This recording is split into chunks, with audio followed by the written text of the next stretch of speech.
Right, correct. और पहले class में हमने स्टार्ट किया था एसएम के पहले चैप्टर को। इनफैक्ट हमने चैप्टर को स्टार्ट भी नहीं किया था, हमने बस इंट्रोडक्शन लिया था। First chapter is introduction of SM, right, this is your first chapter. तो नाम से ही पता चलता है इस चैप्टर में क्या है, इंट्रोडक्शन है। और मैंने आपको बताया था कि कितने क्वेश्चंस, पॉसिबल क्वेश्चंस इस चैप्टर में बनते हैं, राइट। ये भी मैंने आपको बताया था कि कितने पॉसिबल क्वेश्चंस इस चैप्टर में बनते हैं। आपने उसकी नोटिंग करी थी। आज हम आगे बढ़ेंगे और इस चैप्टर को क्या कर लेंगे, कंटिन्यू कर लेंगे, right. So let's begin. Content chart में आपको दे चुका हूं प्रीवियस लेक्चर में, तो कंटेंट पे मैं दोबारा डिस्कशन नहीं करूंगा।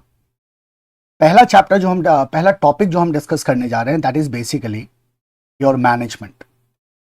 क्योंकि ये स्ट्रैटेजिक मैनेजमेंट का पेपर है और ये पहला चैप्टर है, तो आपको सबसे पहले स्ट्रैटेजिक मैनेजमेंट का डेफिनेशन दिखेगा, and then after the first topic we will pick is the management. Second topic we will picking is the strategy. पहले मैनेजमेंट को देखेंगे, फिर स्ट्रैटेजी को देखेंगे, और फिर हम आगे कंटिन्यू कर जाएंगे स्ट्रैटेजिक इंटेंट पे। और सेम फ्लो होगा जो स्ट्रक्चर मैंने आपको पहले बताया था। चलिए देखते हैं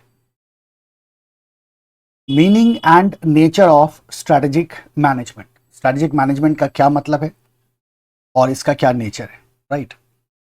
यू नो, हमने लास्ट क्लास में डिस्कस किया था स्ट्रैटेजिक मैनेजमेंट के बारे में, और हमने कहा था कि सर देखो, जो हम बिजनेस स्टडीज पढ़ते हैं, राइट, या फिर जो हम जैसे ऑपरेशंस मैनेजमेंट पढ़ते हैं या बिजनेस मैनेजमेंट पढ़ते हैं, उससे ये बिल्कुल अलग है। This is totally different thing. Strategic management के अंदर हमने ये सीखा था कि we do the formulation, implementation and control to create competitive advantage. यानी कि हमें यूनिकनेस क्रिएट करने की जरूरत है। इनफैक्ट उसी पर्पस से हम एसएम को यूज करते हैं। So that is the basic idea what we have learned.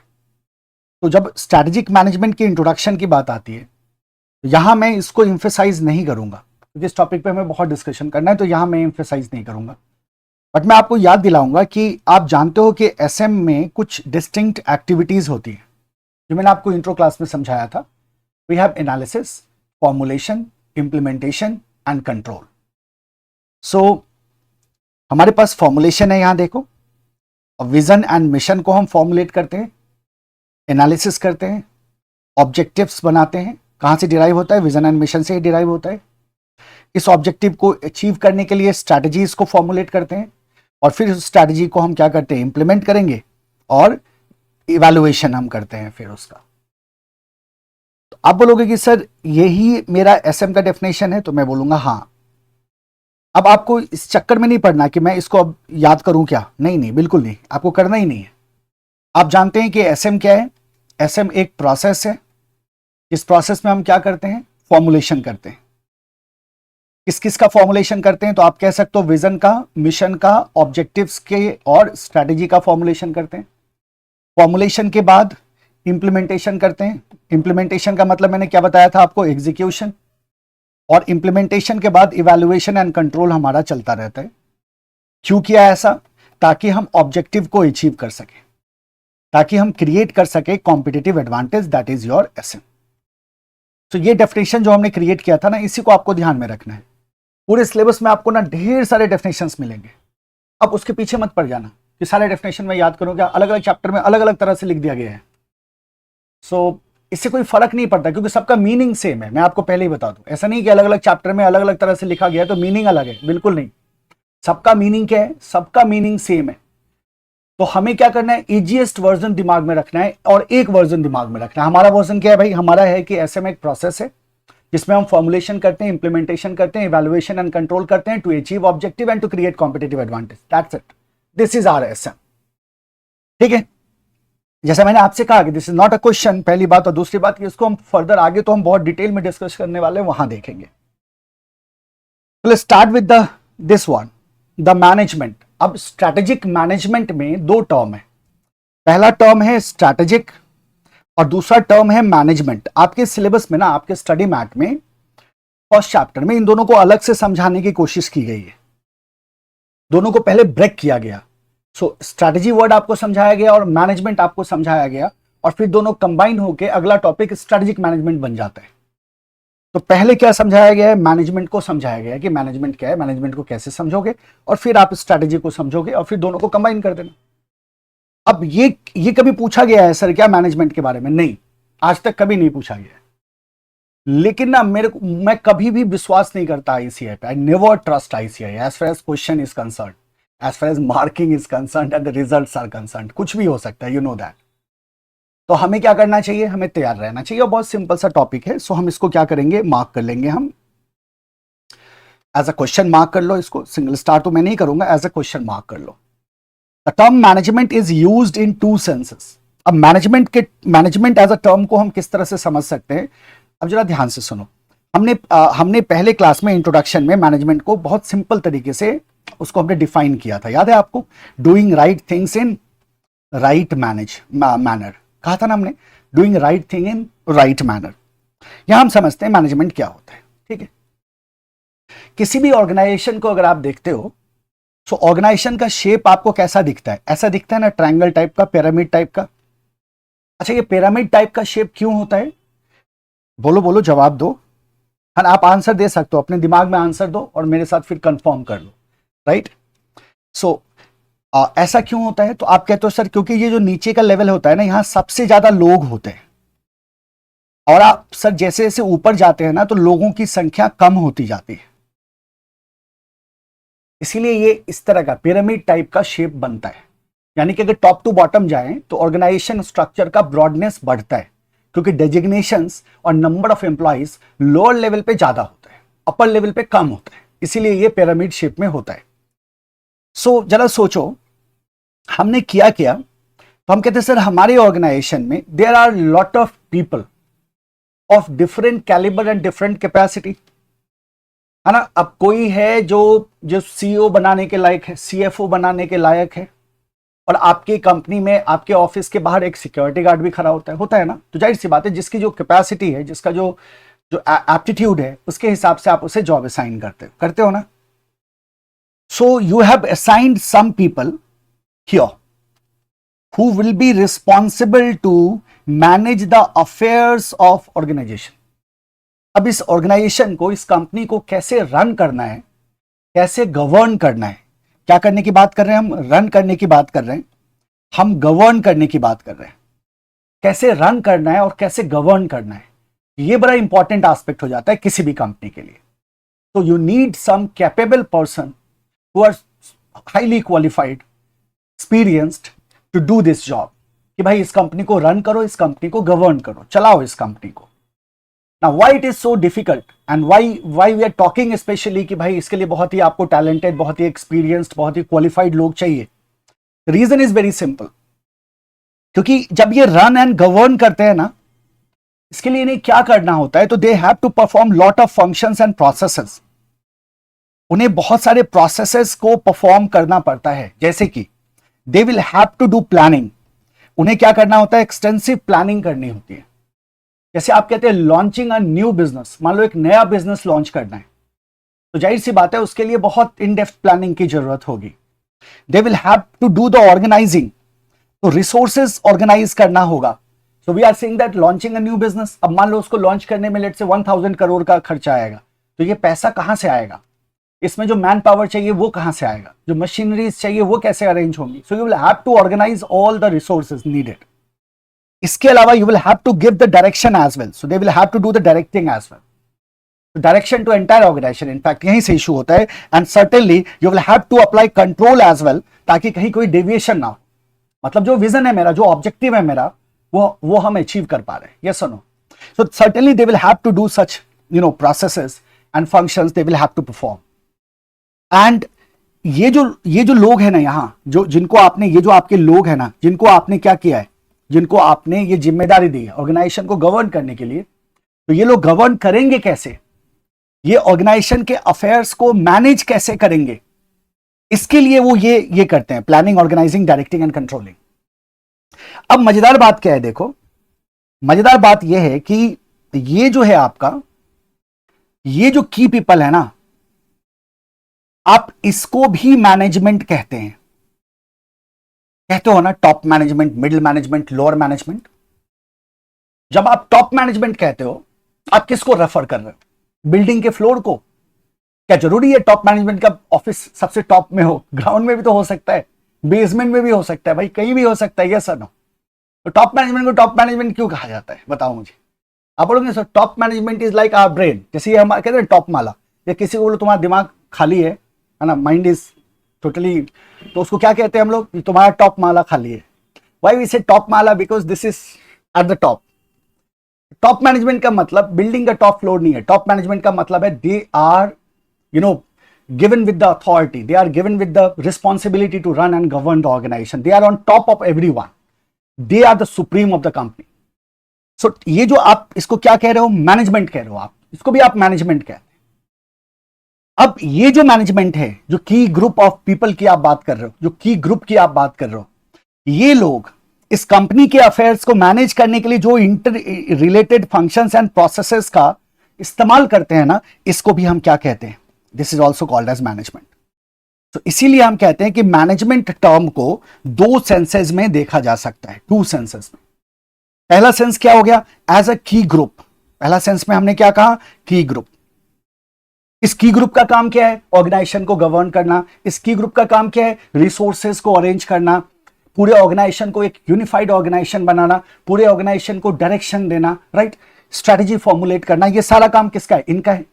ये करेंगे कैसे, इसके लिए इनके पास क्या होता है, set of inter related functions and processes. ये है सेकंड सेंसेस, क्योंकि in set of related functions and processes को भी हम क्या बुलाते हैं, this is also called as management. तो ये की ग्रुप ऑफ पीपल जो है वो इसी का इस्तेमाल करते हैं, और मैनेजमेंट को हम दो सेंसेस में देख सकते हैं। पहला हो गया एज अ की ग्रुप, दूसरा हो गया as a set of inter related functions and processes. So this is your management, as simple as it is. इस पे ज्यादा हमें रिसर्च करने की जरूरत ही नहीं है। I hope it is clear, concept clear होना चाहिए, and let's see how we can explain it, है ना। तो देखो पहला क्या है, the term management is used in कितने सेंसेस, टू सेंसेस। पहला देखो, key group in an organisation in charge of its affairs, मतलब ऑर्गेनाइजेशन का की ग्रुप जिसको क्या चार्ज दिया है आपने, उस ऑर्गेनाइजेशन के अफेयर्स का, मतलब वो कैसे रन होगा, कैसे गवर्न होगा, इसके चार्जेस जिस की ग्रुप को दिए जाते हैं उसको हम एज अ मैनेजमेंट देखते हैं। It is used with the reference to a key group in organisation in charge of its affairs. ये लाइन तो इजीली ध्यान में रहेगा, क्या बोलोगे, key group who are in charge of affairs of organisation. Key group जिनको company को run और गवर्न करने की जिम्मेदारी दी गई है, उस की ग्रुप को हम क्या कहते हैं, एज अ मैनेजमेंट हम देखते हैं, राइट। अब ये करते क्या है, तो हमने क्या कहा, it is responsible to bring and integrate resources like manpower, money, material, technology, and these resources are combined into a functioning whole, और यहीं से आपकी कंपनी बनती है। So whenever you see some organization, तो आप क्या कहते हैं, organisation is made up of 5M। Organisation is made up of 5M। इसके बिना ऑर्गेनाइजेशन का तो एग्जिस्टेंस ही नहीं है। What is those 5M? पहला हो गया मैन, दूसरा हो गया मशीन, तीसरा हो गया मनी। ठीक है, मैन हो गया, machine, money, then you can have minutes, और यहां ले लो material. So man, machine, material, money and minutes. ये 5M होते हैं जिनसे कोई भी ऑर्गेनाइजेशन बना होता है। सो एज अ मैनेजमेंट आपकी जिम्मेदारी है कि आप इन रिसोर्सेस को, मैन, मनी, मशीन, मटेरियल को ऑर्गेनाइज करो और एक फंक्शनिंग होल, एक कंपनी क्रिएट करो। क्योंकि इनका होना काफी नहीं है, हमेशा याद रखना, मैन, मनी, मशीन, मटेरियल का होना काफी नहीं है, right. Because what is important in any organisation is the process. एक बात बताओ, आपके पास बहुत पैसा है, ठीक है, आपके पास अच्छे मशीनरीज हैं, करेक्ट, आपके पास अच्छे मटेरियल हैं, करेक्ट, लेकिन आपका प्रोडक्शन का जो प्रोसेस है ना वो फॉल्टी है, ठीक है। अब आपने क्या किया, खूब पैसा लगाया, अच्छे मटेरियल डाले, लेकिन जो प्रोडक्शन होके जो गुड्स बनाना वो फॉल्टी निकला। क्यों निकला? क्योंकि आपका प्रोडक्शन का प्रोसेस ही फॉल्टी था। तो मुझे बताओ, क्या ज्यादा पैसा होना, अच्छा मटेरियल होना आपके काम आया? नहीं आया।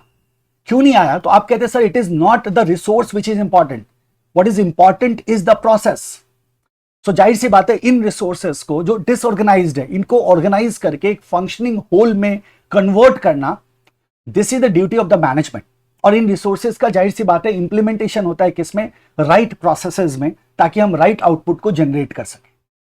सो फिर से देखते हैं इसको, क्या कहा हमने, responsible to bring together and integrate the disorganized resources like manpower, money, material and technology and combined into a functioning whole with view to make organization purposeful and productive internally। तो जैसे ही आप अपने resources को organize करते हो ना, तो you can make your organization purposeful, you can make your organization more productive। ठीक है, नेक्स्ट देखना, an organization become a unified functioning system when management systematically mobilizes and utilizes diverse resources।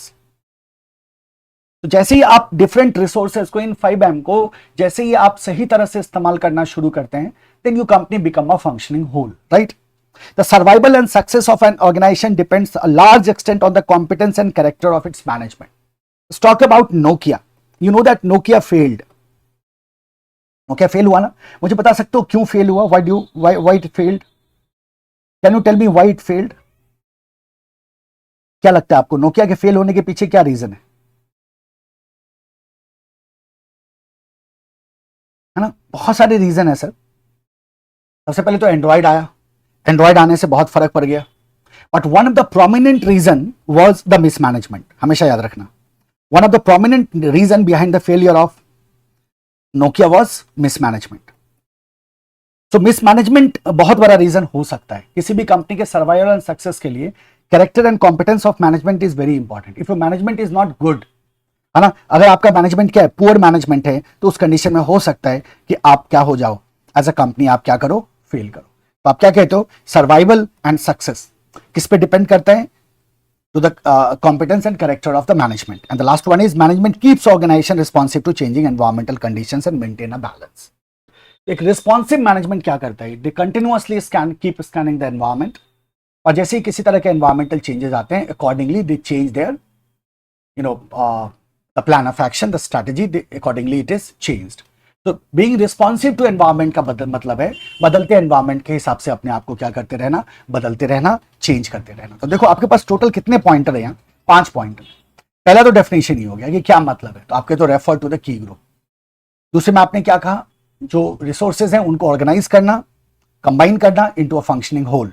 और तीसरे में आपने क्या कहा कि आपका ऑर्गेनाइजेशन एक यूनिफाइड फंक्शनिंग सिस्टम कब बनता है, जब आप सिस्टमेटिकली मोबिलाइज करते हो, यूटिलाइज करते हो रिसोर्सेज को। फिर आपने कहा कि मैनेजमेंट जो है, good management is essential for success of the enterprise. Last में आप कहते हैं organization, a good management keeps organization responsive to environmental changes. ठीक है, यही था ना। तो हम क्या करेंगे, यहां इस चार्ट को कंप्लीट कर लेंगे। अब मैं आपको कीवर्ड दे रहा हूं कि आप इसको ध्यान में कैसे रखो, बड़ा सिंपल तरीके से हम इसको नोट कर लेंगे। सबसे पहला रेफर टू की ग्रुप। क्या कह दिया हमने, रेफर टू की ग्रुप, जिसके पास क्या है, in charge of affairs of organization, पहली चीज। Second, organizing resources, combining into functioning whole। ठीक है, तीसरा हमने क्या कहा था, systematic mobilization and utilization of resources, ये भी उनकी रिस्पॉन्सिबिलिटी है। And last, making organization responsive to change। ये हो गया आपका की group, making organization responsive to change. तो सर हम क्या करें, अगर ये पॉइंटर मेरा तैयार हो जाता है और यही पॉइंटर आपका इजी वे में तैयार होगा, याद है ना मैंने शुरू में पहले क्लास में क्या बोला था, एक रफ नोटबुक होना चाहिए। ये पॉइंटर आपको इजीली दिमाग में रहेगा, है ना। या तो इसको बुक पे ही मेंशन कर लेंगे, बाद में कर लेना, अभी रफ नोटबुक में लिख लो, अभी इतना टाइम नहीं है ना बुक में आप सही तरह से लिख सको। तो अभी रफ नोटबुक में लिख लिया, बाद में इसको बुक पे डाल दिया, तो बुक की पूरी थ्योरी नहीं पढ़नी हमें, हमें बस ये लाइन ध्यान में रखना है। इसको आप कैसे लिख के आते हो ना, डजंट मैटर, बट यही लिखना। इसको आप कैसे लिखते हो ना, इससे कोई फर्क नहीं पड़ता, you will get the full marks, लेकिन लिखना आपको यही है।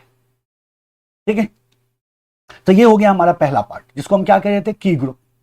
The second is the set of inter related functions and processes. जरा इसको देखो, अब सेकंड किस तरह से देखते हैं हम इसको, सेकंड सेंस क्या हमारा, set of inter related functions and processes, right. ये बड़ा इंपॉर्टेंट है। और आपको पता है कि व्हाट इज द, अगर मैं आपसे पूछूं what is the most important asset of any organization, बताओ तो।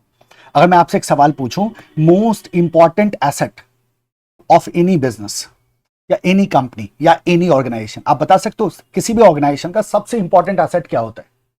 किसी भी ऑर्गेनाइजेशन का सबसे इंपॉर्टेंट एसेट क्या होता है? क्या होता है, बता सकते हो आप?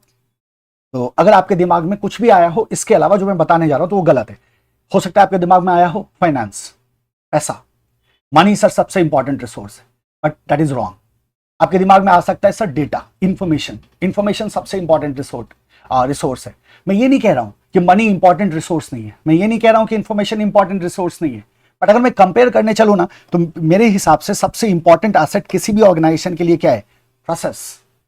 उसका प्रोसेस, यानी कि आपके पास लाख इंफॉर्मेशन है, आपके पास अच्छे रिसोर्सेज हैं, लेकिन अगर आपका प्रोसेस सही नहीं है ना तो आपका आउटपुट कभी सही नहीं आएगा। इसीलिए कहा जाता है कि process is most important asset of any organization. ये प्रोसेस के बारे में आपको इन जनरल बता रहा था, उसका इसको यहां लेके नहीं आना हमें।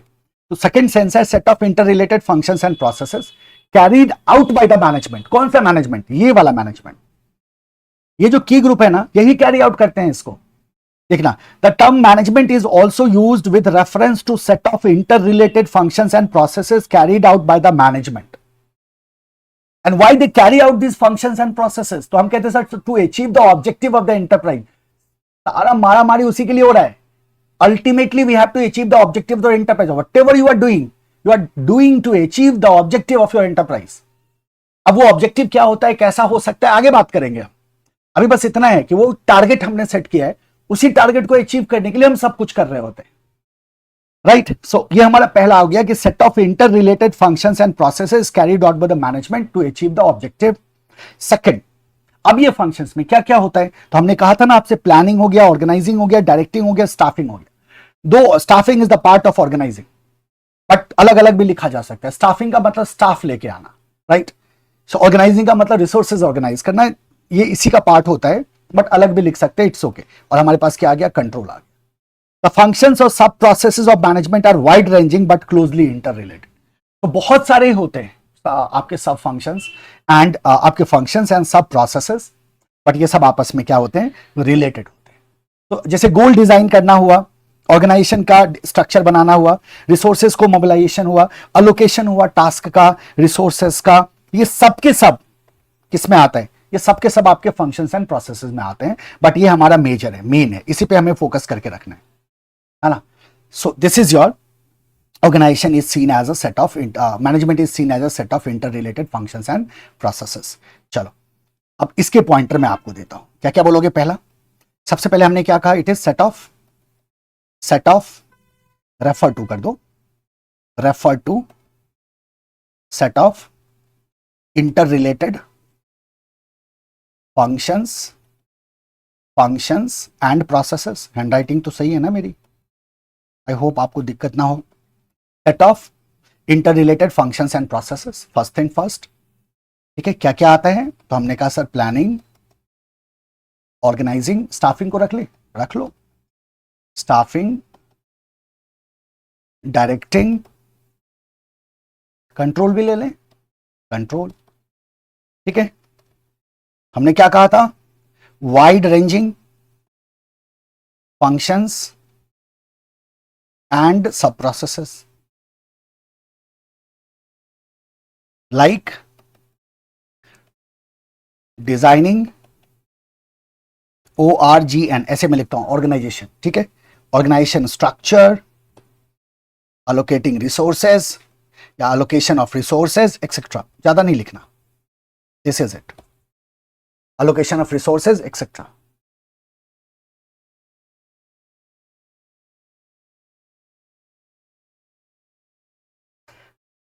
Done. So this is all about your management. ये क्या था आपका, ये आपका था मैनेजमेंट।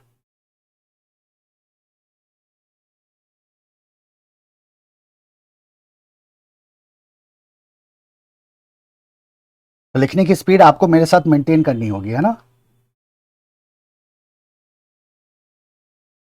और लिखना जरूरी है, क्योंकि एग्जाम में कोई ऐसा तो होता नहीं कि वर्बल एग्जाम होता है जी, आओ जी हम आपसे पूछेंगे, वाइवा टाइप का एग्जाम होता है, ऐसा तो है नहीं। You have to write your answers, है ना, तो आपको लिखने की हैबिट होनी चाहिए। नाउ सी दिस, तो हमारा एसएम में कितने टर्म्स हैं? 2 टर्म्स हैं। एक क्या होता है जी, एक तो हमारे पास है स्ट्रैटेजी, और दूसरा क्या है हमारे पास, the second one is management, है ना। मैनेजमेंट को हमने देखा कितने सेंसेस में, तो हमने कहा सर 2 सेंसेस में। एक देख लिया की ग्रुप, और दूसरा देख लिया set of inter related functions and processes, right. So this is our management. The second term is strategy. चलो इसको समझो फटाफट। अब यहां जो समझ लेंगे, दोबारा स्ट्रैटेजी को तो हम समझने जाएंगे नहीं, तो ध्यान देना, we are talking about strategy. इसकी बात कर रहे हैं हम, स्ट्रैटेजी की बात कर रहे हैं। अब इसके बारे में मैंने आपको एक कॉन्सेप्ट समझाया था, that was the golden rule, याद है? इसमें 3 रूल थे। सबसे पहले हमने क्या कहा था कि it is always concerned with, ये किससे कंसर्न्ड होता है? तो आपने कहा था sir this is always concerned with top management. पहला तो ये सीखा था आपने। सेकंड आपने सीखा था कि हमेशा क्या होगा, it is always future oriented.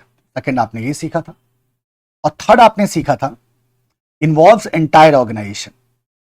ये क्या करता है? पूरे ऑर्गेनाइजेशन को इन्वॉल्व करता है। और आपने कहा था कोई भी अगर स्ट्रैटेजिक टर्म है तो उसमें ये 3 चीजें जरूर होंगी। ये हम ऑलरेडी कर चुके हैं, हमने अपने पहले क्लास में देखा था, इस पे बात नहीं करेंगे, आगे बढ़ो और ध्यान से समझो स्ट्रैटेजी होता क्या है। लुक, अगर हम बात करते हैं किसी भी मार्केट प्लेस में, किसी भी बिजनेस की बात कर लो, let's say this is a business, ठीक है, ये एक कोई बिजनेस है, नाम है बिजनेस का एक्स। सो ये बिजनेस क्या कर रहा है? तो जाहिर सी बात है ये बिजनेस किसी तरह का प्रोडक्ट या सर्विस बेच रहा है। किसको बेच रहा है? सोसाइटी को। तो इसमें इसके क्या है, यहां इसके customers. So let's say there are 3 customers, ठीक है, and there is one business X. Likewise एक और बिजनेस है जिसका नाम है वाई। तो अब एक्स और वाई के बीच का रिलेशन में अगर आपसे पूछूं तो आप क्या बोलोगे? सर वाई जो है वो एक्स का कॉम्पिटिटर है, बोलोगे ना आप। अब मैंने पूछा क्यों कॉम्पिटिटर है, तो आप कहते हो सर ये सेम या सिमिलर काइंड ऑफ प्रोडक्ट बेच रहा है सेम सेट ऑफ कस्टमर्स को। कितने कस्टमर्स है हमारे पास? टोटल 3 कस्टमर्स है हमारे एग्जांपल। तो ये 3 कस्टमर्स को ये दोनों ही कंपनी एक्स एंड वाई ये क्या कर रही हैं? सेम या सिमिलर काइंड ऑफ प्रोडक्ट बेच रही है। तो जाहिर सी बात है ये एक दूसरे से कंपीट कर रहे हैं। कंपीट कर रहे हैं किसके लिए? तो आप कहते हो सर इन कस्टमर्स के लिए, इस मार्केट के लिए। ये दोनों ही कंपनी चाहती है कि वो इन 3 में से ज्यादा कस्टमर को एक्वायर करे। दोनों ही चाहती है, दोनों ही चाहेगी कि तीनों कस्टमर इसके पास आ जाए, या दोनों चाहेगी कि कम से कम 2 कस्टमर हमारे पास आ जाए। कुछ ऐसा हो कि मैं लीड करूं, यानी कि ये कंपनी भी नंबर 1 बनना चाहती है और ये कंपनी भी नंबर 1 बनना चाहती है। हमारे एग्जांपल में नंबर 1 बनने का बड़ा सिंपल सा क्राइटेरिया है कि आपको 2 कस्टमर एक्वायर करने होंगे। टोटल 3 है, जिसके पास 2 चला गया। अब डेढ़ तो करोगे नहीं भाई, कस्टमर को बांटोगे थोड़ी ही बीच में से, वो तो होगा नहीं। तो यानी कि जिसने 2 कस्टमर को एक्वायर कर लिया वो लीडर बन गया। और ये दोनों ही कंपनी क्या चाहेगी? हम लीडर बने। तो ये लीडर बनेंगे कैसे? उसका क्या तरीका हो सकता है? How these company can become number 1, है ना। तो इनके नंबर 1 बनने का जो प्रोसेस है, जो तरीका है ना, उसी को कहते हैं strategic management. How they are going to do it. तो अब हम ये कहते हैं कि एक्स को अगर नंबर 1 बनना है तो एक्स को ऐसे सोचना होगा, एक्स को ये सबसे सॉरी वाई को सबसे पहले ये समझना होगा कि वाई इन तीनों के लिए बेस्ट नहीं हो सकता। बेस्ट जैसा वर्ड कुछ नहीं होता, this is a myth. Best कुछ नहीं होता, इट्स ऑल कंपेरेटिव।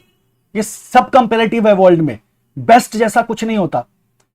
कार है तो बेस्ट कार कौन सा है? आपका चॉइस कुछ और होगा, आपके दोस्त का चॉइस कुछ और। अच्छा मान लो मैं कहता हूं कि एक कार है एबीसी और ये दुनिया की सबसे महंगी कार है, तो क्या वो सबसे महंगी कार सबकी पसंद हो सकती है? नहीं, हम कहते सबकी पसंद तो एक ही है, वो है निर्मा, है ना। अच्छा जोक सपाट, निर्मा भी सबकी पसंद नहीं है, उसका भी अपना एक मार्केट सेगमेंट है। बट जरा सोचो कि दुनिया की सबसे महंगी कार क्या सबके लिए बेस्ट हो सकती है? नहीं, तो कुछ लोग उसको पसंद नहीं करेंगे। तो जाहिर सी बात है बेस्ट होना एक मिथ है। एसएम कहता है don't try to be best because you can not be best. And why you can not be best? Because the needs and preferences of customers are different. All customers are not having same needs and preferences, सबके need and preferences अलग अलग है। So you can not be best. तो अब सवाल आता है, if we can't be best then what is the rule to win? तो हम कहते हैं rule to win is to be unique. आपको एक यूनिकनेस क्रिएट करना होगा, यानी कि वाई को यह सोचना होगा कि इसका प्रोडक्ट क्या होना चाहिए, यूनिक होना चाहिए एंड यूनिक परसीव होना चाहिए by the customer. So Y का एक टारगेट कस्टमर है और वाई क्या करता है, यूनिकनेस क्रिएट करता है and that uniqueness is perceived by customer. Uniqueness is perceived by customer. तो इसका परिणाम यह होगा कि Y will be able to capture 2 of these customers, और जैसे इसने 2 को कैप्चर कर लिया तो ये क्या बन सकता है, ये नंबर 1 बन जाए। ये जो आप यूनिकनेस क्रिएट करने की बात कर रहे हो ना, something which is with you only, your competitor are not having that, वो सिर्फ आपके पास है, आपके कॉम्पिटिटर के पास नहीं है, तभी वो यूनिकनेस होगा। और जैसे ही आपने यूनिकनेस को अचीव कर लिया, इसी यूनिकनेस को कहा जाता है in other terms competitive advantage, यानी कि आपके पास एक एडवांटेज हो जाता है ओवर द कॉम्पिटिटर। आपके पास कुछ ऐसा है जो आपके कंपटीशन के पास नहीं है, और आपके पास ये जो ऐसा है जो आपके कंपटीशन के पास नहीं है, साथ ही साथ ये भी बड़ा इंपॉर्टेंट है कि that is valued bye the customer. मान लो आपके तो मेरे पास कुछ ऐसा है जो किसी के पास नहीं है and that is not important for the customer, in that case that can't be said as a uniqueness. वो कस्टमर के फायदे की बात होनी चाहिए, कस्टमर को उससे फायदा मिलना चाहिए, तो कस्टमर उसको डेफिनेटली प्रेफर करेगा सूनर और लेटर। कुछ प्रोडक्ट इमीडिएट आ जाता है, कुछ प्रोडक्ट को थोड़ा टाइम लगता है, but it will happen for sure. हाँ, सो आपने क्या करना है, यूनिकनेस क्रिएट करना है, कॉम्पिटिटिव एडवांटेज क्रिएट करना है। अब सवाल आता है, इस यूनिकनेस या कॉम्पिटिटिव एडवांटेज को कैसे क्रिएट करें? पॉलिसीज बना के बोलेंगे, ठीक है, सुन लिया हमने। क्या प्लान बना के? हमने कहा सुन लिया जी। क्या डिसीजंस लेके? हमने कहा चलो इसको भी सुन लिया। उन डिसीजंस का एक्शन लेके? हमने कहा ये भी सुन लिया। मतलब देखो, पॉलिसी हो, प्लान हो या डिसीजन एक्शन हो, कुछ भी हो, अगर वो आपको यूनिकनेस दे रहा है ना, अगर वो आपके लिए कॉम्पिटिटिव एडवांटेज क्रिएट कर रहा है ना, then that will be said as a strategy.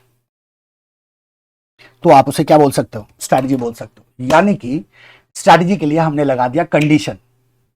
तो ऑल प्लान आर स्ट्रैटेजीज। बोलेंगे ना भाई साहब रुक जाओ, है ना, क्या बोलेंगे, रुक जाओ रुक जाओ।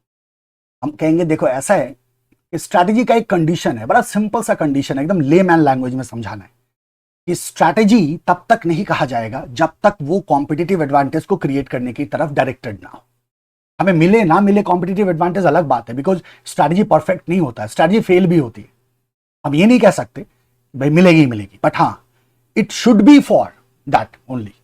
So a plan, policy, set of actions or decisions which is directed towards creating competitive advantage is a strategy.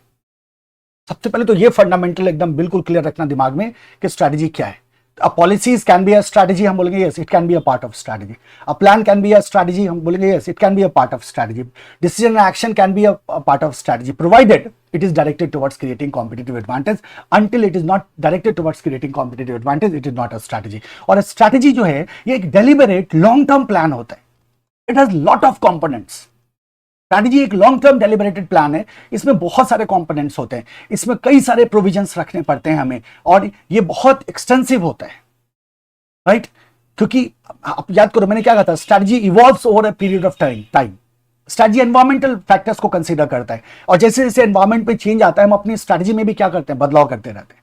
जैसे जैसे हमारे ऑर्गेनाइजेशन में चेंज होता है हम अपने स्ट्रैटेजी में भी बदलाव करते रहते हैं। तो स्ट्रैटेजी ये कुछ भी हो सकता है, प्रोवाइडेड वो कॉम्पिटिटिव एडवांटेज को क्रिएट कर रहा है ना। जैसे हम कहते हैं दाग अच्छे, जरा सोचो क्या है दाग अच्छे, कौन आया दिमाग में? जैसे हमने दाग अच्छे हैं तो कौन आया दिमाग में? तो मुझे पता है कौन आया होगा, सर्फ एक्सेल आया होगा, है ना। अच्छा, सर्फ एक्सेल कह रहे हैं दाग अच्छे हैं, अरे भाई कौन सा दुनिया का कौन सा ऐसा दाग हो गया जो अच्छा होने लगा? पता है ये दाग अच्छे हैं क्यों कह रहा है? ये इसलिए कह रहा है कि ये कहता है कि आप दाग की चिंता मत करो भाई साहब, दाग की चिंता आप बिल्कुल मत करो। दाग अच्छे हैं, दाग इसलिए अच्छे हैं कि किसी भी तरह का दाग हो, मेरा जो प्रोडक्ट है ना वो उसको धो डालेगा। तो वो एक्चुअली दाग की तारीफ नहीं कर रहे, वो अपने प्रोडक्ट की तारीफ कर रहे हैं। और वो क्या दिखाने की कोशिश कर रहे हैं? वो दिखाने की कोशिश कर रहे हैं प्रोडक्ट परफॉर्मेंस। तो सर्फ एक्सेल सेइंग, देखिए जो उनका प्रोडक्ट परफॉर्मेंस है ना, प्रोडक्ट परफॉर्मेंस इज हाई, और उस प्रोडक्ट से आप क्या कर सकते हैं, किसी भी तरह के दाग को आसानी से धो सकते हैं. So they are proposing what, product performance, और प्रोडक्ट परफॉर्मेंस के आधार पे वो क्या हो रहे हैं, बताओ मुझे, वो क्या हो रहे हैं, आप बोलोगे सर यूनिक. क्या हो रहे हैं वो यूनिक हो रहे हैं, right. So this is what the strategy is.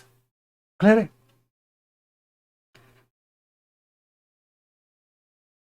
अब हमारे पास ना दो डेफिनेशन है, मैं चाहूंगा एक डेफिनेशन को याद रखना, एक को छोड़ देना.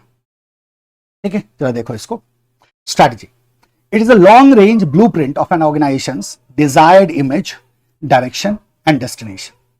आप किस तरह का इमेज क्रिएट करना चाहते हैं फ्यूचर में, आपका डायरेक्शन क्या है, आपका डेस्टिनेशन क्या है, आप कहां पहुंचना चाहते हैं, उसका ब्लूप्रिंट है ये स्ट्रैटेजी आपका.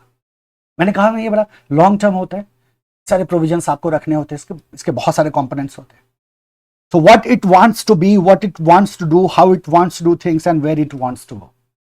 आप क्या करना चाहते हैं, आप किस तरह से करना चाहते हैं, और आप कहां पहुंचना चाहते हैं, आपका डेस्टिनेशन क्या है, आपका डिजायर्ड इमेज क्या है, आपका डायरेक्शन क्या है, इसका ब्लूप्रिंट है आपका strategy. It is a long term blueprint of desired image, direction and destination of organization. Simple है, इस लाइन को दिमाग में रखेंगे. इस वाले डेफिनेशन को स्किप कर देना, ग्लिक वाला डेफिनेशन दिमाग में रखिएगा. ठीक है, व्हाट इज स्ट्रैटेजी, तो आप कहते हैं it's a unified comprehensive and integrated plan design to assure the objectives of enterprise are achieved. ये सिंपल है, आपको इजीली ध्यान में रहेगा. क्या क्या कह रहे हैं हम, unified comprehensive and integrated plan, unified comprehensive and integrated plan, इन तीनों टर्म्स पे मैं आगे डिस्कशन करूंगा, फिर से ये डेफिनेशन रेफर करूंगा और मैं आपको याद दिला दूंगा कि ये unified comprehensive and integrated plan का क्या मतलब है. Just wait for some time, ये अभी सही समय नहीं है. याद रखने की कोशिश करना, a unified comprehensive and integrated plan of action, developed to achieve the objective of the enterprise, ऐसे भी आप दिमाग में रख सकते हैं, या design to assure that the basic objective of enterprise are achieved. तो आपको ग्लिक वाला फॉर्मूला क्या करना है, डेफिनेशन दिमाग में रखना है. ठीक है, देन कम हियर. ऊपर वाले को क्या करें सर, स्किप करें, बिल्कुल 100% कर देना. Strategy is no substitute for sound, alert and responsible management. आप समझो, हम कहते सर अगर स्ट्रैटेजी इतना मैजिकल चीज है जैसा आप कह रहे हो, आपने क्या कहा कि स्ट्रैटेजी की मदद से हम क्या कर सकते हैं, वी कैन क्रिएट यूनिकनेस और we can create competitive advantage, we can defeat the competition, we can achieve the position of number one, we can become the market leader. So what is the need of the management then, है ना. Strategic management है तो फिर management की हमें जरूरत क्या है, अगर स्ट्रैटेजी है हमारे पास तो ये एक मिसकंसेप्शन दिमाग में आ सकता है, आपको वो दिमाग में रखना है. आप बोलोगे नहीं, ऐसा बिल्कुल भी नहीं है, स्ट्रैटेजी सब्स्टिट्यूट नहीं करता है. Sound, alert and responsible management is essential. और आपने पहले ही कहा था, the character and competence of management will decide the success of failure of organization. Nokia का आपने एग्जांपल लिया था कि नोकिया के फेलियर के पीछे एक बहुत बड़ा रीजन था नोकिया का पुअर मैनेजमेंट. तो जाहिर सी बात है, strategy can not be substitute for management. Strategy is never perfect, flawless and optimal. याद रखना है इसको, it's never perfect because there will be change happening. तो ऐसा नहीं कि आपने जो प्लान ऑफ एक्शन, जो स्ट्रैटेजी आपने ब्लूप्रिंट अभी डेवलप किया ये परफेक्ट है, नहीं, because you will have to make lot of changes और बहुत सारे मिस्टेक्स भी होते हैं, उसके लिए भी आपको प्रोविजंस रखने होंगे. बहुत सारे अनएंटिसिपेटेड इवेंट्स आएंगे सामने, उसके लिए आपको प्रोविजंस रखने होंगे. Accordingly you will have to keep changing your strategy. It's never perfect, it's never flawless. ऐसा नहीं कि इसमें कमी नहीं होती, इसमें भी कमी होती है. And it is never optimal. The strategy is never perfect, flawless or optimal. It is the very nature of strategy that it is flexible. हम कहते हैं it is not perfect, it is not flawless, it is not optimal. What does it mean? Optimal का मतलब क्या होता है, जो 100% हो, तो ऐसा तो है नहीं है. तो व्हाट डज इट मीन, हम कहते हैं सर हो क्या रहा है कि whenever we are formulating our strategy we consider the environment, है ना, SWOT को कंसीडर किया, अपनी स्ट्रैटेजी को फॉर्मुलेट किया, रोल आउट किया. But when you roll out the strategy in future we see जो एनवायरमेंटल कंडीशंस हमने एज्यूम करके चले थे ना, वो एजम्पशंस हमारे वैलिड नहीं है because things are changing continuously. और जैसे ही हमें बदलाव दिखाई देगा हमारे एनवायरमेंट में, इंटरनल हो या एक्सटर्नल हो, we will have to respond accordingly और हमें हमारी स्ट्रैटेजी में चेंजेस लाने होंगे. आगे ना आपके स्ट्रैटेजी में चेंज क्या हो अगर आपने स्ट्रैटेजी बनाते वक्त इसको रिजिड रखा हो, मतलब आपने प्रोविजन ही ना छोड़ा हो कि मैं इसमें किसी तरह का बदलाव कर सकता हूं, तो उस समय आपकी स्ट्रैटेजी फेल हो जाएगी. इसीलिए स्ट्रैटेजी को ये अलाउड ही नहीं होता है. Strategy is always flexible. क्यों ये फ्लेक्सिबल रहेगा? Because it keep changing, it evolves over a period of time. इसलिए आप क्या कह रहे हो यहां कि it is flexible and pragmatic to take care of sudden emergencies, pressures, and avoid failures and frustrations. In a sound strategy, allowances are made for possible miscalculation and unanticipated events. तो ऐसे इवेंट्स जिसको आपने anticipate नहीं किया था, जिसको आप मान के नहीं चल रहे थे कि ऐसा भी भविष्य में हो सकता है, कुछ आपसे मिसकैलकुलेशंस होंगे, है ना, उन सबको ध्यान में रखते हुए स्ट्रैटेजी में प्रोविजंस होने चाहिए। स्ट्रैटेजी को आपको फ्लेक्सिबल रखना होगा और ये सारे provisions for miscalculations and provisions for unanticipated events must be there, ताकि फ्रस्ट्रेशन ना हो, ताकि स्ट्रैटेजी पूरी तरह से फेल ना करे और आप प्रॉब्लम में ना हो, right? So that is why it is kept what? Flexible. It is never perfect, never flawless, never optimal, it is, but it is kept flexible. It is of course pragmatic, and provisions are kept for uncertainties, for unanticipated events, for some kind of external environmental changes, or for miscalculations. There are always provisions, ताकि हम accordingly अपने आप को change करते रहें। अब यहीं से एक नया कॉन्सेप्ट पैदा हो जाएगा। तो हमने क्या कहा कि हमने कहा सर देखो, इसका मतलब हुआ कि जो स्ट्रैटेजी हम बनाते हैं ना वो फिक्स्ड नहीं होता। हमने कहा नहीं होता। फिर हमने कहा चलो सर अच्छी बात है ना, ये समझ में आ गया, फिक्स्ड नहीं होता। फिर हमने कहा सर एक चीज और हमने सीखा, strategy evolves over period of time, over a period of time. मतलब एक पीरियड ऑफ टाइम में स्ट्रैटेजी इवॉल्व करता है ग्रेजुअली। मतलब हमारा स्ट्रैटेजी जो है ना धीरे धीरे धीरे धीरे धीरे धीरे अपने फुल पावर में आता है। ऐसे सोचो, ऐसा नहीं कि जब बनाया तभी वो एकदम मैच्योर हो गया, नहीं, वो धीरे धीरे धीरे धीरे फुल पावर में आता है। It evolves over a period of time. तो एकदम लंबे समय के बाद जाके आपको स्ट्रैटेजी का आपको एक्चुअल शेप दिखाई देगा। लेकिन एक प्रॉब्लम है सर। मैंने बोला क्या?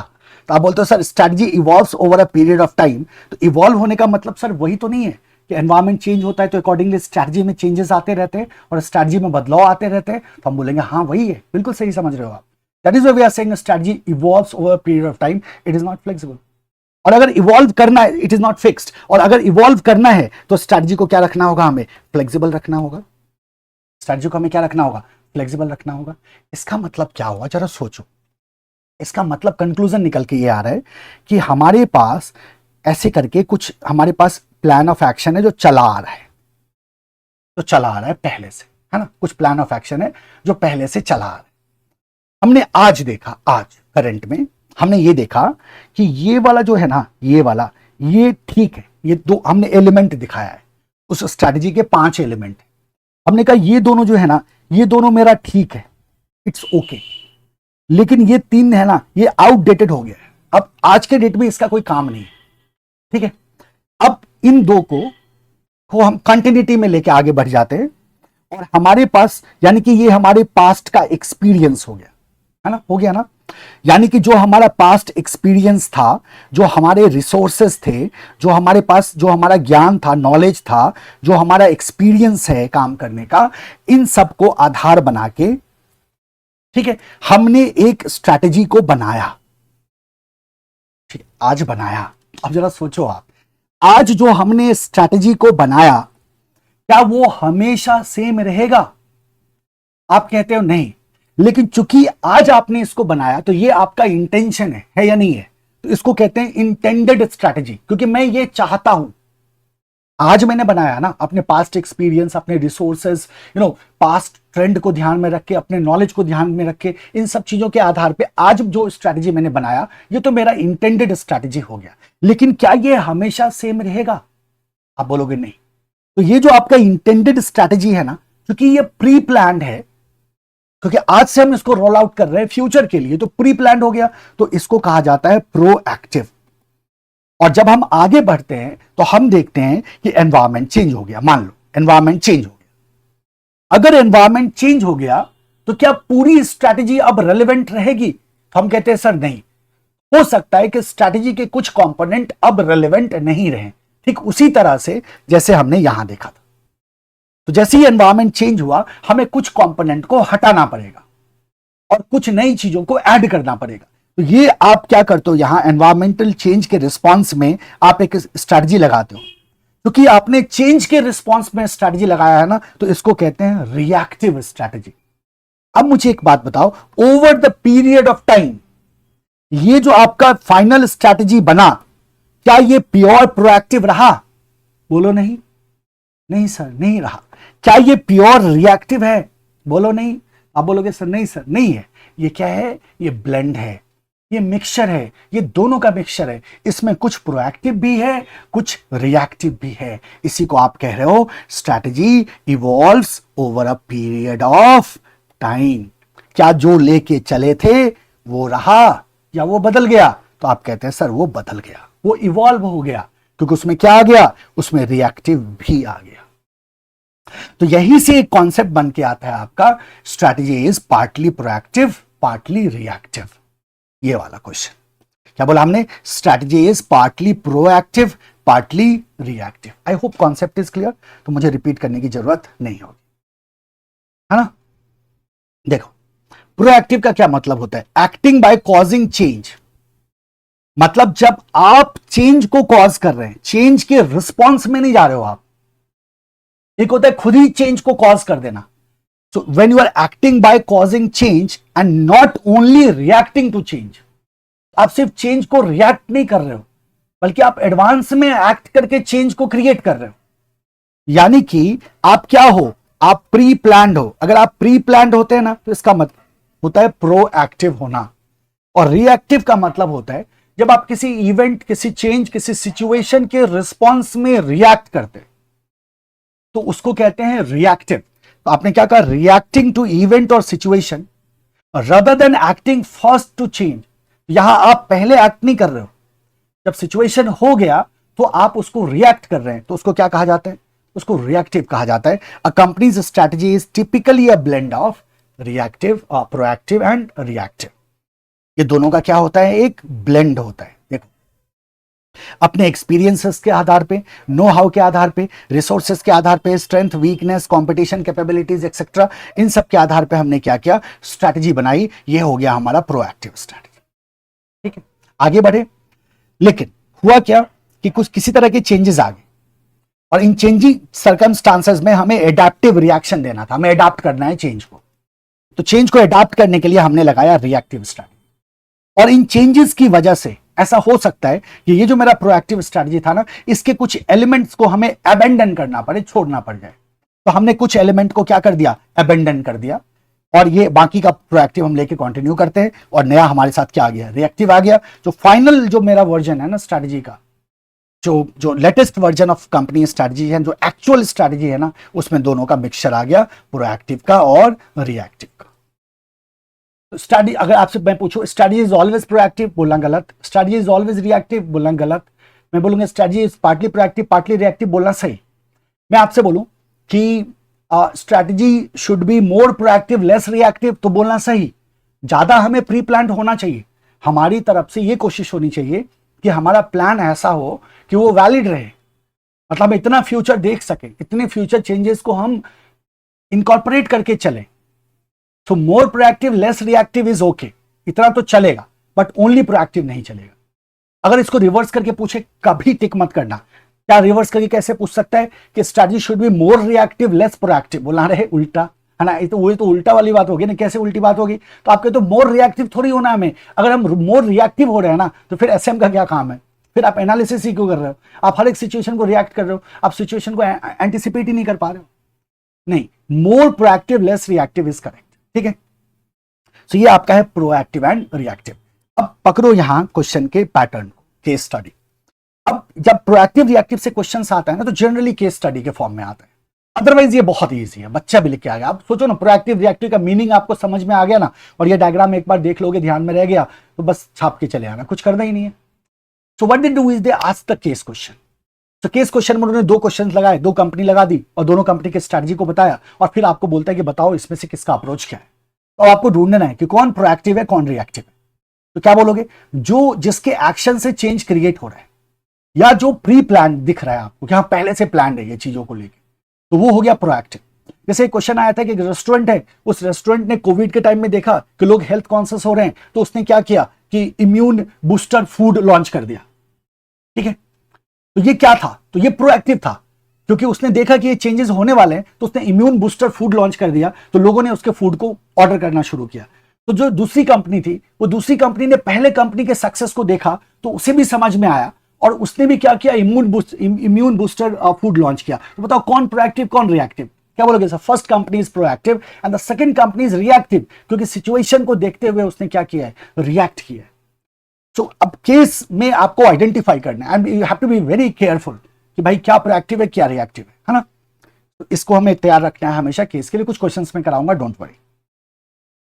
अब थियरी में क्या आएगा जरा देख लो। प्रोएक्टिव क्या कहा हमने?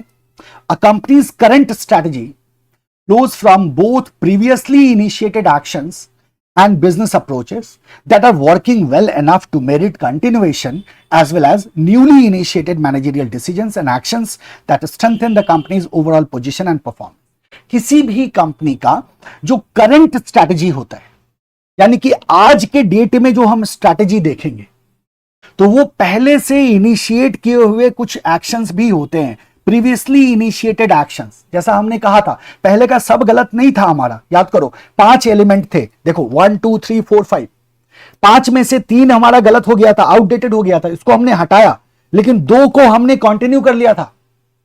2 को हमने क्या कहा था कि इन 2 के पास मेरिट ऑफ कंटिन्यूएशन है, इसको कंटिन्यू करो, इसको ड्रॉप मत करो। तो किसी भी स्ट्रैटेजी को जब आप करंट में देखोगे ना, तो यू विल फाइंड दैट कि इसमें दोनों का मिक्स होता है। एक तो प्रीवियसली इनिशिएटेड एक्शंस भी होते हैं, और साथ ही साथ ये तो प्रीवियसली इनिशिएटेड एक्शंस भी होते हैं, साथ ही साथ जो न्यूली इनिशिएटेड एक्शंस है, जो मैनेजरियल डिसीजंस न्यूली इनिशिएटेड हैं, वो भी उसमें होता है, right. Strategy partly is deliberate and proactive, standing as the product of management analysis and strategic thinking about the company's situation and its conclusion about how to position the company in the marketplace and tackle the task of competing for buyers patronage। अब मैं आपको कुछ बताने जा रहा हूं, उसके बाद मैं ये वाला पैराग्राफ आपको समझाऊंगा। पहला पैराग्राफ समझ में आ गया कि किसी भी कंपनी के करंट स्ट्रैटेजी को अगर देखो तो प्रीवियसली इनिशिएटेड एक्शन होता है, प्लस जो रिसेंट में जो मैनेजरियल डिसीजन लिए गए हैं ना, उसका भी इंपैक्ट आपको दिखेगा किसी भी स्ट्रैटेजी में। अब चूंकि ये प्रोएक्टिव है, तो अब हम चलते हैं प्रोएक्टिव। पता है आपको प्रोएक्टिव कंपनी होती कैसे है? कैसे आप प्रोएक्टिव हो जाते हो? आप याद करो एसएम के प्रोसेस का पहला स्टेप। आप अपने नोटबुक में देखना, जब मैं आपको एसएम समझा रहा था ना, तो पहला स्टेप हमने रखा था एनालिसिस को। याद है आपको? एनालिसिस में आपने अपने एनवायरमेंट को एनालाइज किया था, इंटरनल एक्सटर्नल दोनों को। इंटरनल को एनालाइज करके आपको स्ट्रेंथ वीकनेस मिला था, एक्सटर्नल को एनालाइज करके आपको अपॉर्चुनिटी थ्रेट मिलता है। ये जो एनालिसिस आप कर रहे हो ना, यही आपको प्रोएक्टिव बनाता है, हमेशा याद रखना। और यह जो स्ट्रैटेजिकल थिंकिंग होती है, जो टॉप मैनेजमेंट करता है, स्ट्रैटेजिकल थिंकिंग का मतलब फ्यूचर ओरिएंटेड थिंकिंग, फ्यूचर में क्या क्या चीजें हो सकती है, उसको ध्यान में रख के आज डिसीजन लेना। क्या हो गया? प्री प्लान हो गए ना आप। और एनालिसिस क्या करता है? Analysis gives you the understanding of the environment. तो आप क्या करते हो? बदलाव से पहले निर्णय ले पाते। And that is why we say कि जब हम स्ट्रैटेजी पार्टली जो है वो डेलिबरेट एंड प्रोएक्टिव है ना, क्यों ऐसा हो पा रहा है? तो इसका रीजन है एनालिसिस एंड स्ट्रैटेजिक थिंकिंग। जो मैनेजमेंट जो है वो जो उसका जो स्ट्रैटेजिक एनालिसिस कर रहा है और स्ट्रैटेजिकल थिंकिंग कर रहा है, इसकी बदौलत हम स्ट्रैटेजी, एक प्रोएक्टिव स्ट्रैटेजी को बना पाते हैं, ताकि मार्केट में अपने पोजीशन को हम स्ट्रांग कर सके, राइट। बट हम साथ ही साथ ये भी कहते हैं कि हमेशा सेम नहीं रहेगा। तो आज जो हमने एनालिसिस और स्ट्रैटेजिकल थिंकिंग के मदद से जो प्रोएक्टिव स्ट्रैटेजी आज हमने बनाया है, वो हमेशा ऐसा नहीं रह पाएगा, उसमें बदलाव आएंगे। और फिर आता है हमारा second part, that is reactive. However, every strategic move is the result of proactive planning and deliberate management design. This thing happen that cannot be fully anticipated or planned for। हमने कहा ठीक है, आपने एनालिसिस किया, आपने proactive planning करी, आपने strategical thinking किया, बट आप सब कुछ एंटिसिपेट नहीं कर सकते, क्योंकि फ्यूचर में बहुत सारे अनसर्टेनिटीज छुपे हुए होते हैं। अब किसने सोचा था कोविड आएगा? जरा बताओ मुझे, किसी ने सोचा था कोविड आएगा? किसने सोचा था यूक्रेन और रशिया में वार छिड़ जाएगी, है ना? किसने सोचा था शेयर मार्केट क्रैश कर जाएगा? हम कहते हैं कि ये सब चीजें अनसर्टेनिटीज हैं, जो दैट हैपेंस। ये कहीं से भी ये आप देखोगे कुछ इवेंट ऐसा हो गया जिसके बारे में कभी किसी ने सोचा ही नहीं था, वो तो होगा ही होगा, वो तो होगा ही होगा। Things happens that can not be fully anticipated or plan for. आप उसके लिए प्लानिंग नहीं कर सकते। When market and competitive conditions take an unexpected turn or some aspect of company strategy hits a stone wall, strategic reaction or adjustment is required. तो जब भी किसी तरह का अनएंटिसिपेटेड चेंज हो जाता है तो किसी ने, या आपकी स्ट्रेटेजी में स्टम्बलिंग ब्लॉक कह देते हैं उसको, या हिट्स स्टोन वॉल का मतलब प्रोग्रेस रुक जाता है, स्ट्रेटजी से रिजल्ट नहीं आता, आपका स्ट्रेटजी एग्जीक्यूट नहीं हो पाता है, तो उस कंडीशन में आपको चेंज रिक्वायर्ड हो जाता है। Hence, partially a company's strategy is always developed as a reasoned response to unforeseen development.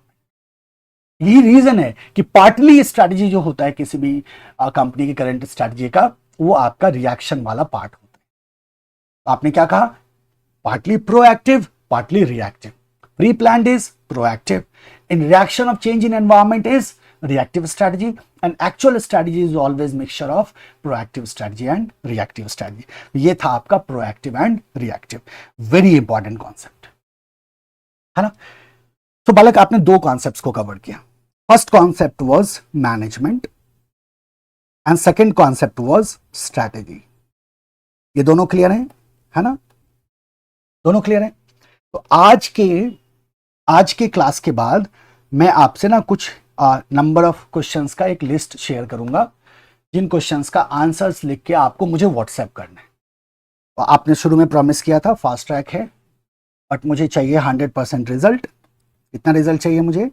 100% result, है ना। और यही होता है, मेजॉरिटी बच्चे मेरे पास करते हैं। का सिंपल सा रीजन है, शॉर्टकट मुझे आता नहीं और मैं बच्चों को सिखाता, है ना। तो मेजॉरिटी बच्चे क्या करते हैं? पास करते हैं। एनीवे, आपको क्या करना है, मैं जब शीट शेयर करूंगा तो आपको क्या करना है, उसको उन क्वेश्चंस का आंसर लिखना है। लॉन्ग आंसर होगा, बिना कुछ देखे वगैरह। आप बोलोगे सर एक बार रिवाइज करके फिर लिखें, हाँ इट्स ओके। एक बार आप रिवाइज कर लो बुक को और फिर क्वेश्चन शीट लेके बैठ जाओ, किसी पेज पे उसका आंसर लिखो, आंसर लिख के उसका फोटो खींचो, मुझे व्हाट्सएप कर लो, ठीक है। मैं चेक करके देखूंगा उसको कि क्या लिखा है आपने। Next term is strategic management.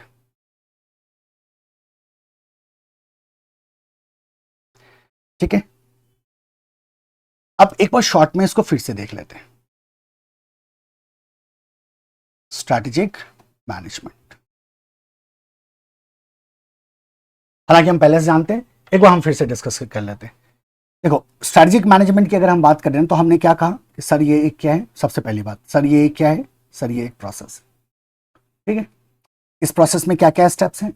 आपने कहा सर सबसे पहले हमारे पास है एनालिसिस, एनालिसिस के बाद फॉर्मुलेशन, फॉर्मुलेशन के बाद इंप्लीमेंटेशन, इंप्लीमेंटेशन के बाद कंट्रोल। बहुत अच्छी बात है। सर क्यों लगाया है इसको, मतलब ये प्रोसेस क्यों कर रहे हैं? तो हमने कहा कि आंसर है टू अचीव ऑब्जेक्टिव। ऐसे पढ़ो ना एसएम को, तो रटने लगते हो क्वेश्चन आंसर के फॉर्मेट में, इसलिए तो गड़बड़ हो जाता है ना। ऐसे पढ़ो इसको, आराम से पढ़ो, बात करते हुए पढ़ो बुक से, देखो कैसे फटाफट फटाफट चीजें दिमाग में सेट होती जाएंगी। तो क्या हुआ? टू अचीव ऑब्जेक्टिव, क्या करने के लिए? ऑब्जेक्टिव को अचीव करने के लिए। और क्या करने के लिए? तो हमने कहा sir to create competitive advantage. क्या क्रिएट करने के लिए? कॉम्पिटिटिव एडवांटेज को क्रिएट करने के लिए, ठीक है। बहुत अच्छी बात है। To create competitive advantage, to achieve objective, ये काम करते हैं और ये एक प्रोसेस है, ठीक है। अब सुनो ध्यान से, पहला सवाल, कैसा प्रोसेस है? कैसा? मैंने जब पूछा आपसे कैसा प्रोसेस है, तो इसके पीछे रीजन क्या है पूछने का। अगर आपसे एग्जामिनेशन में आए कि ये जो प्रोसेस ऑफ एसएम है, ये हम साल में कितनी बार अपनी कंपनी में लगाते हैं, how many times in year, साल में हम कितनी बार इसको अपनी कंपनी में लगाते हैं, how many times in an year, कितनी बार। अब आपका जवाब होगा सर ये सवाल ही गलत है। मैं पूछूंगा क्यों, ये सवाल क्यों गलत है? तो आप कहना कि सर ये जो प्रोसेस होता है ना एसएम का, इसको ना आप सर्टेन टाइम पीरियड पे नहीं लगा सकते। आप ये नहीं कह सकते कि हर एक साल में हम असेसमेंट ईयर के हिसाब से स्ट्रैटेजी बदल देंगे, या हम अब हाफ ईयरली आधार पे स्ट्रैटेजी बदल देंगे, या हम क्वार्टरली स्ट्रैटेजी बदलेंगे। ये नहीं करी जा सकती। क्यों नहीं करी जा सकती? क्योंकि एनवायरमेंट क्या क्वार्टरली चेंज होता है क्या, या ईयरली चेंज होता है? हम कहते हैं सर वो तो चेंज होता रहता है, वो तो एवर चेंजिंग है। हम बोले फिर अपनी स्ट्रैटेजी को आप क्वार्टरली कैसे बदल सकते हो? जरा सोचो, अगर एनवायरमेंट चेंज हो रहा है और आप कह रहे हो कि मैं अभी चेंज नहीं होऊंगा, क्वार्टर तो पूरा होने दो, तो बंद हो जाओगे भाई साहब। आप क्वार्टर तो देखोगे ही नहीं, आप आगे देखोगे क्या? नहीं। हम कहते सर ये ऐसे हो ही नहीं सकता। ये तो सर एक लगातार चलने वाला प्रोसेस है और ये कभी भी बदलने की जरूरत हो सकती है, या ये भी हो सकता है कि 3 साल ना बदलना पड़े, 4 साल ना बदलना पड़े। अगर मेरी स्ट्रैटेजी सही है और सब कुछ सही चल रहा है, मैं क्यों बदलूंगा? लेकिन अगर चेंजेस हो जाते हैं तो मुझे बदलना पड़ जाएगा। अगर मुझे आउटपुट नहीं आता है तो मुझे अपनी स्ट्रैटेजी को चेंज करना होगा। लेकिन अगर मुझे डिजायर्ड आउटपुट मिल रहा है तो मैं क्यों बदलूंगा? हो सकता है सेम स्ट्रैटेजी में 5 साल चलाऊं। Yes no? यस। तो आप इसको टाइम लिमिट में नहीं डाल सकते सर। यानी कि ये कैसा प्रोसेस है बालक? तो आप बोलोगे सर ये कॉन्टिन्यूअस प्रोसेस है। ये कैसा प्रोसेस है? ये एक कॉन्टिन्यूअस प्रोसेस है। SM process is a continuous process. ये लगातार चलने वाला प्रोसेस। यानी कि सर ये फॉर्मुलेशन इंप्लीमेंटेशन लगातार चलता रहेगा। तुम बोला चलेगा ना भाई, आपने प्रोएक्टिव बनाया था, बाद में रिएक्टिव बनाया था या नहीं बनाया था? बनाया था ना। रिएक्टिव बनाना है, ये पता कैसे चला था? एनालिसिस से। इसका मतलब एनालिसिस लगातार चल रहा है। नहीं तो आपको पता कैसे चलता है कि मुझे बदलने की जरूरत है? जब तक आप एनालाइज नहीं करोगे आपको ये नहीं पता चलेगा एनवायरमेंट बदला। जब तक आपको ये नहीं पता चलेगा एनवायरमेंट बदला, तब तक आपको ये कैसे पता चलेगा कि मुझे बदलने की जरूरत है? तो अगर फॉर्मुलेशन इंप्लीमेंटेशन कॉन्टिन्यूअस प्रोसेस है तो एनालिसिस कॉन्टिन्यूअस प्रोसेस, तो ये लगातार चलने वाला प्रोसेस है। साल में या 6 महीने में स्ट्रेटजी नहीं बनाई जाती। पहली बात तो ये होगी। दूसरी बात, so SM is a continuous process where we do analysis, formulation, implementation and control to achieve objectives. है ना? बिल्कुल सही बात। हम अपने ऑब्जेक्टिव को अचीव करने के लिए इसको बनाते हैं, ठीक है। And to create competitive advantage. तो क्या स्ट्रैटेजी कॉम्पिटिटिव एडवांटेज क्रिएट कराएगा? तो आप बोलोगे हाँ। तो मेरा दूसरा सवाल है, क्या ये गारंटी देगा कि हम कॉम्पिटिटिव एडवांटेज क्रिएट कर ही लेंगे एसएम लगा दें तो आप बोला नहीं, स्ट्रैटेजी डज नॉट गारंटी किसी चीज का नहीं है भाई। अच्छा, मैंने बोला क्यों नहीं है गारंटी दोस्त? इतनी मेहनत कर रहे हैं, इतना खर्चा कर रहे हैं, इतना टाइम लगा रहे हैं, फिर भी गारंटी नहीं है। तो हमने कहा सर इसीलिए गारंटी नहीं है कि ऐसा नहीं है कि ये फ्लॉलेस होता है, ऐसा नहीं है कि ये ऑप्टिमल होता है, ऐसा नहीं है कि ये फेल नहीं हो सकता, है ना। तो ऐसा नहीं है कि इसमें फ्लॉ नहीं हो सकता, ऐसा नहीं है कि ये पूरा का पूरा ऑप्टिमल होता है ना। तो ये भी फेल हो सकता है ना। May be, may not be क्या flawless, may not be optimal, it may fail. तो जाहिर सी बात है, it does not guarantee competitive advantage, but certainly it is directed towards creating competitive advantage. अगर कुछ गलती नहीं करोगे आप, directed towards creating competitive advantage, अगर कुछ गलती नहीं करोगे आप, then you will be able to create competitive advantage. और याद करो, मैंने आपको पहले क्लास में समझाया था कि जहां सारे के सारे बिजनेस स्टडीज कहते हैं कि सही काम को सही तरह से करो, वहीं एसएम कहता है गलतियां मत करो, अवॉइड मिस्टेक्स, है ना। क्योंकि अगर आप मिस्टेक्स नहीं करोगे तो आप कॉम्पिटिटिव एडवांटेज को क्रिएट कर लोगे, लेकिन अगर गलतियां होंगी तो कॉम्पिटिटिव एडवांटेज क्रिएट नहीं होगा। तो एसएम के बारे में कुछ बड़ी फंडामेंटल्स बातें हैं यार, एक बार रीड करके छोड़ देना, ज्यादा इस पे दिमाग नहीं लगाना, है ना। सारे पॉइंट को रटने की कोशिश बिल्कुल भी मत करना। It refers to the process of developing vision, setting objective, crafting a strategy, implementing and evaluating the strategy. अब देखो, अब इसमें वर्डिंग्स अलग है। मैंने आपको बोला था ना अभी थोड़ी देर पहले कि अलग अलग जगह एसएम का अलग अलग डेफिनेशन मिलेगा, तो उसको याद करने के चक्कर में मत पड़ जाना। एक जो आपने शुरू में तैयार कराया था, that is it, unified comprehensive integrated plan of action design to assure that the objectives of enterprise are achieved. किसने दिया था? WF ग्लिक ने। क्या बोलोगे? A unified comprehensive integrated plan of action design to assure that the objective of enterprise are achieved. That's it, एक definition, इससे ज्यादा नहीं। The process does not end, it keeps going in a cyclical manner. SM का process खत्म नहीं होता, and नहीं होता ईयर एंड पे। ये क्या होता है? ये कंटिन्यूअस प्रोसेस है, एक साइक्लिकल प्रोसेस है जो लगातार चलता रहता है। It involves developing the vision, scanning both internal external, formulation, implementation and control. It's the same thing, same चीज रिपीट हो रहा है। सारे कॉन्सेप्ट अब आपको समझ में आ रहा होगा। और आप इस मैजिक को समझो कि once you have the concept you will find that points are very familiar, the theory are repeating itself. Theories भी आपको रिपीट करते हुए दिखाई देंगे, पॉइंट्स फेमिलियर दिखाई देगा। और जब थोड़ा सा लिखने का प्रैक्टिस कर लोगे ना, तो ऑटोमेटिकली कॉन्सेप्ट, आपका कॉन्फिडेंस बिल्डअप होना शुरू हो जाएगा। नेक्स्ट आ जाओ। Originally called business policy, SM emphasizes the monitoring and evaluation of external opportunities and threats, in the light of companies strengths and weaknesses and designing strategies for the survival and growth of the company. Tata nano को लो पहले अभी आप, इसके बाद हम इसको समझेंगे। एक टाटा नैनो की बात करते हैं, है ना, उसके बाद हम इस पैराग्राफ को समझेंगे ना। What is Tata nano? Tata nano के बारे में जानते हो ना, क्यों लॉन्च हुआ था ये, क्यों लॉन्च हुआ था ये, सोचो जरा। आपको पता है कितने लोगों के पास फोर व्हीलर है ना? आपको पता है कि मोर देन 60% पॉपुलेशन के पास फोर व्हीलर नहीं है। तो हाँ, ऐसे ले सकते 34% के आसपास का फोर व्हीलर ओनरशिप है, या इससे थोड़ा सा ज्यादा थोड़ा सा कम, डेटा चेंज हुआ होगा। अब जरा सोचो कि अगर 34 अप टू 40% के लोगों के पास ही फोर व्हीलर है, तो बाकी का जो पॉपुलेशन है उनके पास फोर व्हीलर है ही नहीं, से they don't own any car.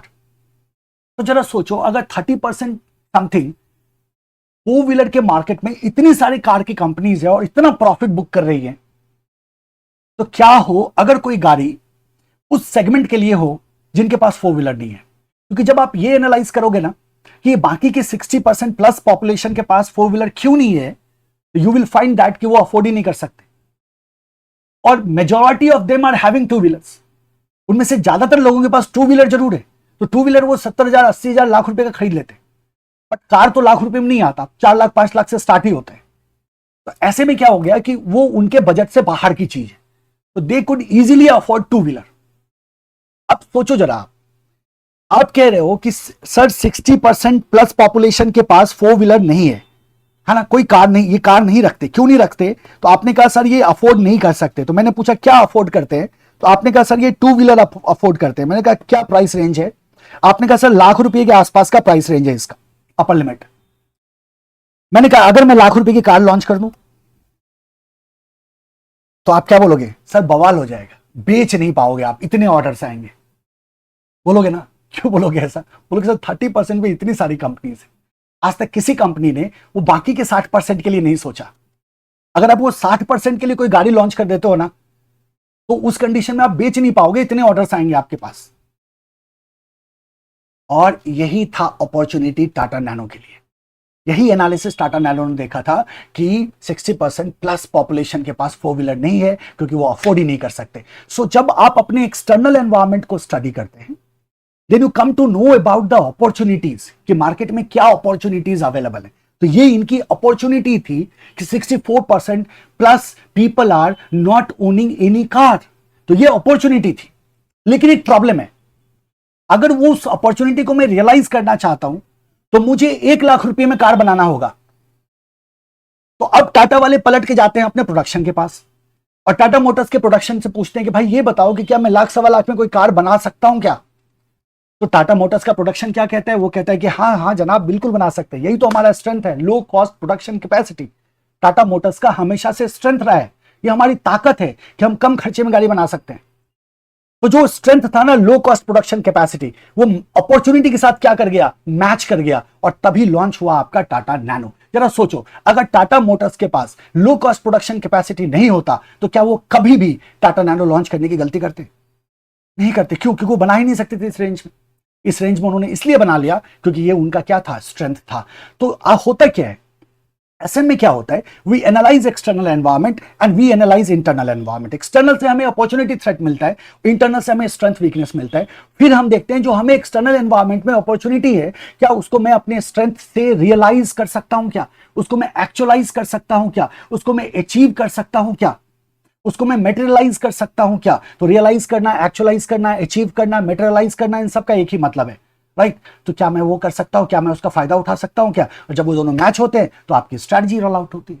Same happen in the case of Tata nano. तो इसी चीज को यहां आप देख सकते हो। देखो क्या कह रहे हो कि management emphasises the monitoring and evaluation of external opportunities and threats in the light of companies strength and weaknesses. अपने स्ट्रेंथ एंड वीकनेस को देखना, अपॉर्चुनिटी थ्रेट को देखना, and designing strategies for the survival and growth of the company. Launch हुआ क्या? Tata nano. Clear है?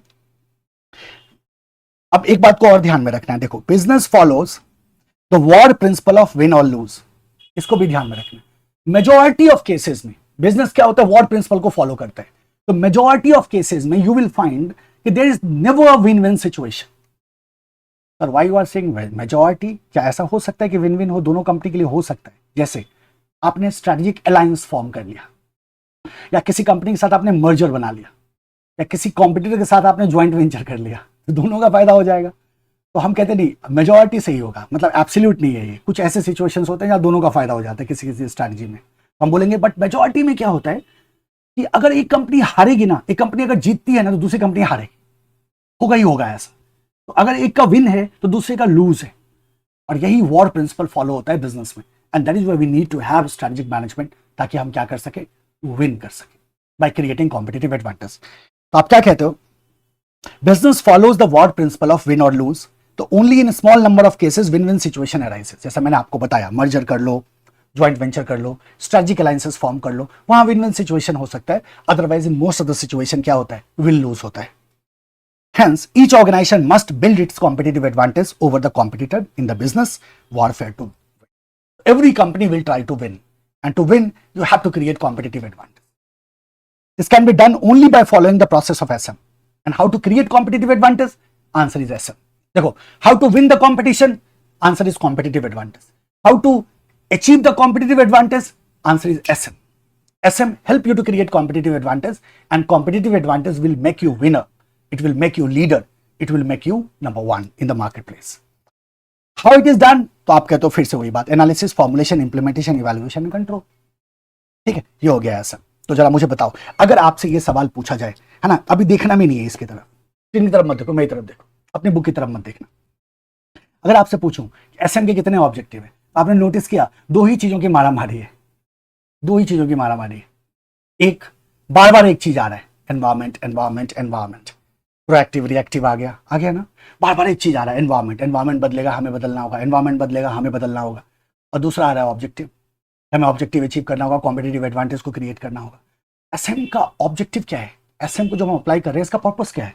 आपके तो दो ही चीजें तो है सर। एक क्या हो गया, हमें कॉम्पिटिटिव एडवांटेज क्रिएट करना है, और दूसरा हमें किससे लड़ना है, हमें एनवायरमेंटल चेंजेस को रिस्पॉन्ड करते रहना है। So overall objective of SM is twofold. दो ओवरऑल ऑब्जेक्टिव है एसएम के, एक to create competitive advantage and दूसरा to guide the company successful through all changes in the environment. So to create competitive advantage and to guide the company successfully through all changes in the environment. ये दो क्या हो गया आपके overall objective of strategic management. ठीक है, that's it. We'll stop here today. अब देखो यहां तक को क्या कर लेना, thoroughly revise कर लेना. By tomorrow morning, I will be sending a list of questions. तो आज रात में थोड़ा सा रिवाइज कर लेना समय मिले तो, और कल जो है जब लिस्ट ऑफ क्वेश्चंस आपको जाएगा, या सुबह रिवाइज कर लेना, तो लिस्ट ऑफ क्वेश्चन लेके बैठो, उसका आंसर लिखो, और अगली क्लास से पहले, यानी कि कल शाम की क्लास से पहले आप मुझे क्या करोगे, उसका आंसर मुझे फोटो खींच के व्हाट्सएप करोगे। सबके पास मेरा नंबर है, just send it to me. अभी क्लास नहीं देख रहे हो, बाद में देख रहे हो, तो भी आपको भेजना है, ठीक है। और साथ ही साथ क्या इंपॉर्टेंट है यहाँ, अगले लेक्चर में हम इस चैप्टर को खत्म करेंगे, right. This chapter will be completed in next lecture. तो आज चूंकि हमने स्टार्ट ही किया था और बहुत फंडामेंटल कॉन्सेप्ट थे, तो थोड़ा सा हमें ज़्यादा टाइम लगा। कल देखोगे आपका टाइम क्या लगेगा, थोड़ा कम लगेगा comparatively. So we stop here today in this lecture. See you in next lecture. Keep working hard, keep shining. Bye bye. Take care.